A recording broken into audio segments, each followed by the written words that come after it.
Au Japon, tout ce qui est vert est à base de thé vert. Caroline a acheté un truc vert, une gaufrette. Est-ce que ça va être bon? Est-ce que ça va être dégueulasse? C'est notre 9e jour et Caroline commence notre 9e jour. Regarde s'il n'y a pas d'aigle. Oui, vérifie qu'il n'y a pas d'aigle. Tu fais bien. Maintenant, goûte ton truc vert au thé vert.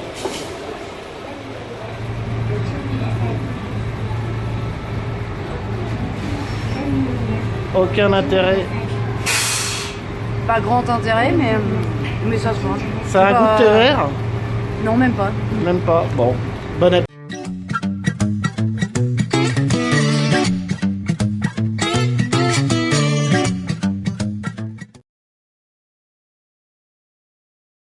Nous allons visiter, Caroline, le Marché alimentaire de Nishiki. le marché alimentaire de Nishiki, qui paraît-il réserve pas mal de surprises gastronomiques et alimentaires. Donc on est assez curieux de voir ce marché qui nous présente une banderole avec des poissons et des gallinacés. Et nous nous méfions des gallinacés. Regarde, c'est de la bonite séchée, ça, Caroline. Autrement dit, du poisson. C'est dur comme de la pierre, regarde. C'est du poisson? Oui, c'est du poisson, ça. Et ça, râpé, ça donne ça. Tu vois? Ouais. On en a eu, je crois, ils en mettent dans les soupes, des choses comme ça.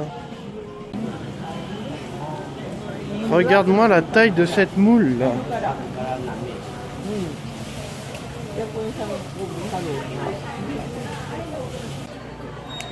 Les Japonais déclinent tout en version thé vert et nous en avons encore une fois de plus la preuve.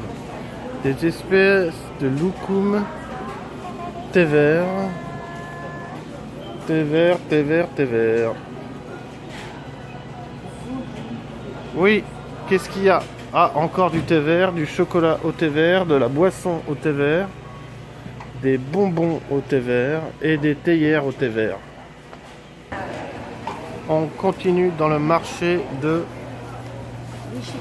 Nishiki. Ah, des petites élèves. Ils ont pas cours aujourd'hui, on est quel jour? On est vendredi. Ouais.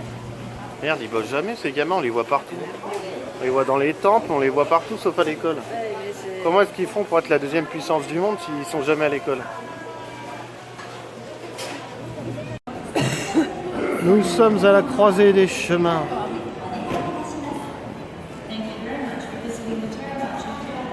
Galerie. Galerie encore. Galerie toujours.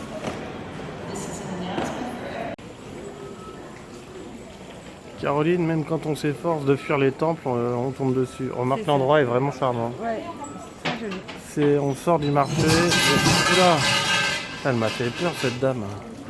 Elle a de l'énergie pour... Avec son gros grelot là. Ah oui, tu peux t'applaudir, mais t'as fait peur à tout le monde, ma petite vieille. Regarde-moi ce calme, Caroline.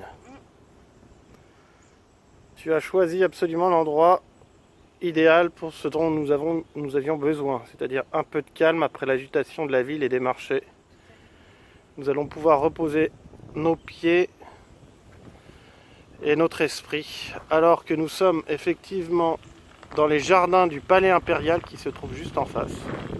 Nous allons tenter une visite du Palais Impérial, ce qui n'est loin d'être facile puisqu'il y a beaucoup de gens qui veulent visiter, ils sélectionnent, le nombre est limité, c'est vraiment le Palais Impérial où réside l'empereur du Japon. Donc c'est contrôlé au maximum. Mais enfin, regardez quand même, l'endroit est calme. Si ce n'était moi, on n'entendrait pratiquement rien.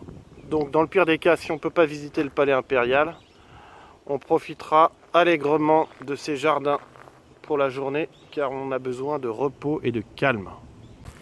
Je suis un peu étonné, nous sommes dans le Palais Impérial, enfin dans l'enceinte du Palais Impérial, et nous sommes rentrés comme dans un moulin, c'est-à-dire très facilement, on nous a fouillé nos sacs et c'est tout en fait. Bon, je suis un peu surpris, je pensais que ce serait vraiment galère, mais manifestement c'est très simple. On a un badge avec un numéro. Mais c'est tout. Tout est dépouillé, comme bien souvent dans tout ce qui est japonais.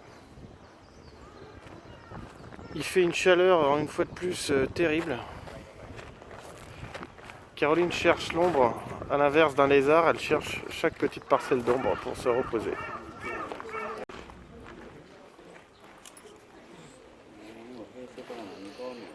Le palais impérial proprement dit.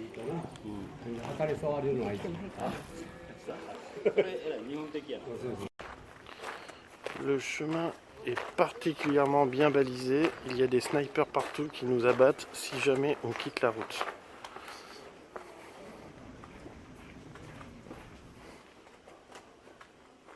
Ouh là là, ce jardin, c'est entièrement... C'est en cours de restauration. C'est très calme.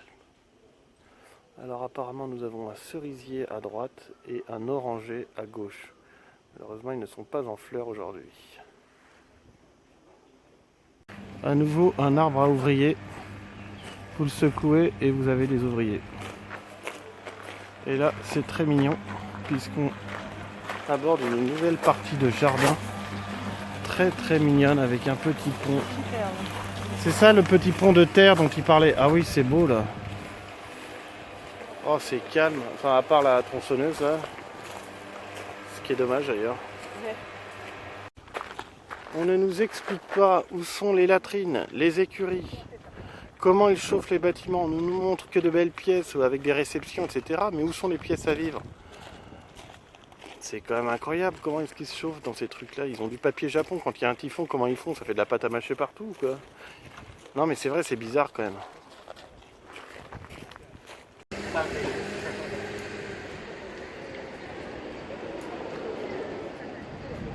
Avoue qu'il aurait été dommage de ne pas passer par le quartier de Shimbashi. Quoi de mieux, Caroline, que de déguster un bon petit thé glacé en regardant un excellent match de sumotori. Excellent match, j'en sais rien du tout. Mais parce que tu ne sais pas apprécier un bon match de sumotori.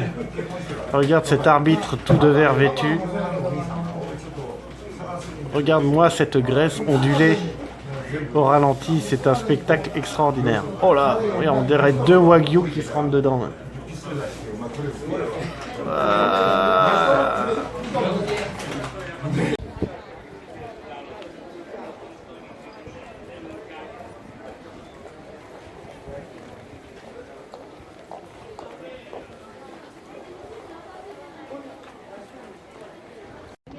Un restaurant de wagyu qui affiche le pédigré de la viande qu'ils fournissent aux clients. Alors on voit maman Terunaga, papa Satomi ont eu comme enfant Kike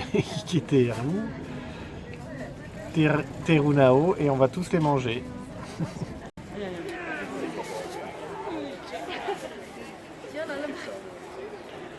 Dans cette petite ruelle, un panneau indique qu'il est interdit de toucher les geishas qui passent.